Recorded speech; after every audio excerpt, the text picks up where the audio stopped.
feels never ending, and the weight is hard to bear. I remember how you parted seas and held me in. 매일 성경 묵상을 돕는 해설 가이드입니다. 안녕하세요. 묵상 코치입니다. 함께 읽고 나눌 말씀은 요한계시록 5장 1절에서 14절까지 말씀입니다. 요한계시록 5장은 4장에 이어지는 하늘 보좌의 광경입니다. 5장에서 사도 요한은 인대기에 합당하시고 어린 양의 길을 지나 사자가 되신 예수님을 만나게 됩니다. 그분을 향한 찬양과 경배로 마무리하고 있습니다. 보좌에 앉으신 하나님의 오른손에 인봉되어 있는 두루마리 책은 1세기 당시 파피루스라는 갈대 섬유줄로 만들어졌습니다. 두루마리 책의 양쪽 면은 가로로 섬유띠를 한 대에 묶어 압착하여 만들었는데 렉토라고 불리는 한쪽 면에만 글을 기록하고 베르소라는 불리는 다른 면에는 주소나 제목을 기록한 것이 통상적인 관례였습니다. 따라서 이 두루마리 책의 안팎으로 쓰였다라는 것은 대단히 많은 것이 기록되어 있음을 뜻합니다. 본문을 살펴보겠습니다. 1절에서 5절은 누가 인을 떼기에 합당한가입니다. 4장이어서 요한의 눈에 보좌에 앉으시니 즉 온 우주를 창조하신 하나님이 보입니다. 그 하나님께서 오른손에 책을 갖고 계십니다. 책이 하나님의 오른손에 있다라는 것은 책과 관련된 내용이 하나님의 주권에 의해서 결정된다는 것을 보여줍니다. 이 책은 안팎으로 쓰였고 7인으로 봉해졌습니다.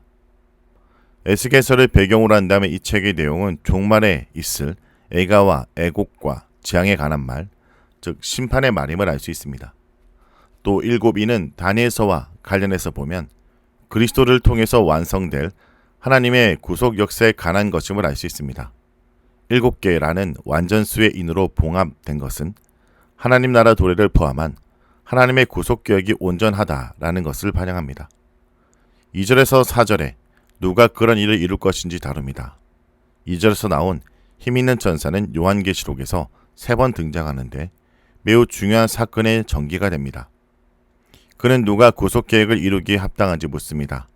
3절에서는 아무나 그 일을 할 수 없는 절망적인 사항을 토로합니다. 하늘과 땅, 우주 어느 곳에도 하나님의 구속 계획을 이루어 드릴 자가 없습니다. 3절에서는 이러한 절박한 사정에 대한 요한의 반응이 나옵니다. 요한이 크게 울었습니다. 이 울다라는 단어는 주체할 수 없는 큰 슬픔을 묘사하는 단어입니다. 그 이유는 이 책을 펴거나 보거나 하기에 합당한 자가 보이지 않았기 때문입니다.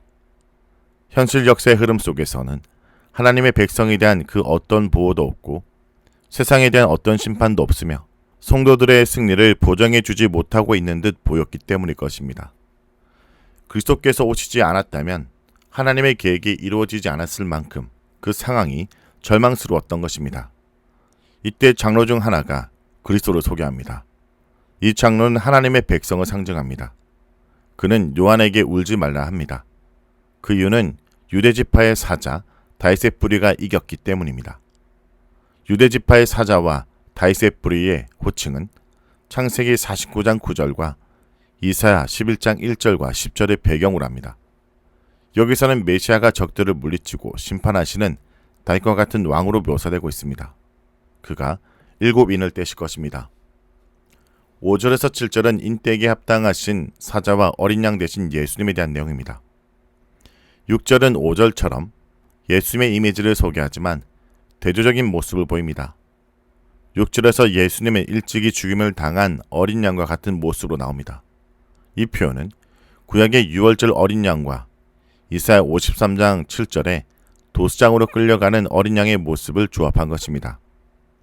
하나님의 뜻을 온전히 이루는 하나님의 종으로 대속의 사역을 성공적으로 이루신 예수님을 이렇게 묘사하고 있습니다. 요한은 부활을 전혀 언급하지 않음으로써 5절에서 승리하신 주님의 이미지와 대조적으로 어린 양의 철저한 패배의 모습을 강조합니다. 이는 5절의 승리는 바로 십자가의 죽음을 통해서 성취되었음을 보여주려는 의도일 것입니다. 이것은 지금 고난을 받으며 죽음의 위협에 직면한 독자들에게 큰 위로가 되었을 것입니다. 제자들이 승리하는 길도 스승 예수님처럼 죽음의 길을 걷는 것이라고 말해주고 있는 것입니다.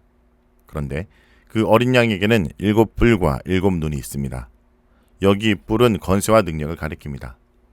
완전수 7과 결합하여 완벽한 권세와 능력을 소유하고 완전한 승리를 거둔 분임을 의미합니다.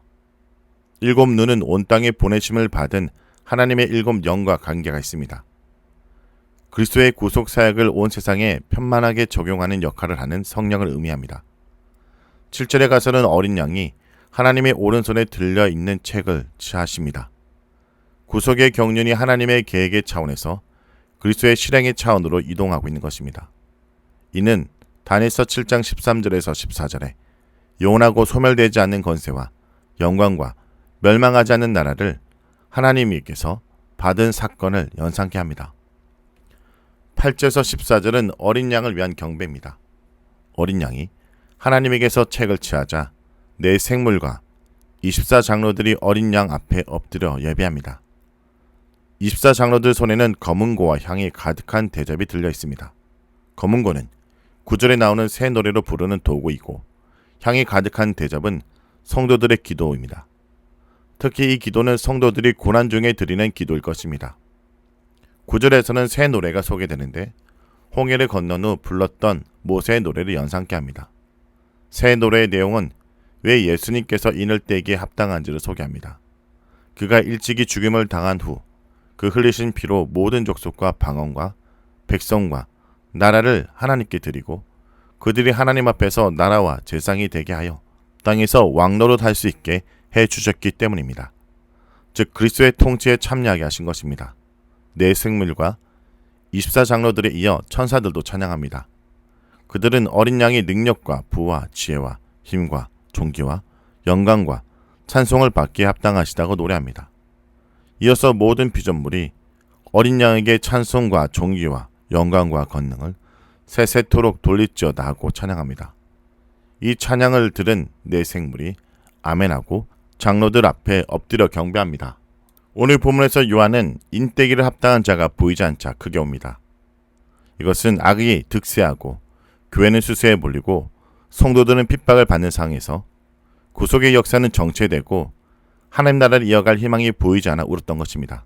하지만 인을 떼기에 합당한 주님께서 계시기에 탄식은 탄성으로 슬픔은 한이로 바뀔 것입니다. 성도 여러분, 누가 우리의 인생에 두루마리를 열 수 있습니까? 누가 역사의 고통과 혼동을 마침내 끝낼 수 있습니까? 오직 십자가에서 피 흘리신 예수 그리스도 어린 양만이 하실 수 있습니다. 오늘도 우리의 눈물이 있다면 하나님은 말씀하십니다. 울지 마라. 어린 양이 이기셨다. 우리의 문제, 두려움과 수치를 다 내려놓고 오늘도 예수 그리스도 어린 양 앞에 엎드린 자가 되길 간절히 기도합니다. 말씀을 놓고 기도하겠습니다. 주님, 오늘 말씀을 통해 어린 양 예수를 바라보게 하심을 감사드립니다. 우리의 눈물이 해답 없는 절망에서 비롯되었을 때 주님께서 오지 말라, 어린 양이 이기셨다라고 말씀하십니다. 주님, 우리 삶에 닥친 두루마리가 너무 많습니다. 풀리지 않는 고통과 이해할 수 없는 문제들이 있습니다. 하지만 오늘 이 시간 그 모든 것을 어린 양 예수 그리스도께 맡깁니다. 주님, 우리의 자만과 자력으로 문제를 해결했던 마음을 내려놓게 하여 주옵소서. 십자가에 자신을 내어주신 주님만이, 그분이 보여준 그 사랑만이 진정한 해답임을 고백합니다. 주님, 오늘도 우리를 붙들어 주옵소서. 예수의 이름으로 기도합니다. 아멘. You are faithful through the storm. I will trust what you have spoken. You will come again in glory.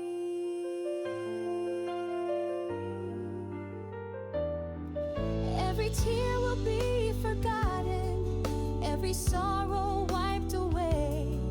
You have promised new beginnings at the breaking of the day. Let the trumpet sound your promise. Let the nations bow in awe. The lion and the lamb is coming, King of kings and Lord of all.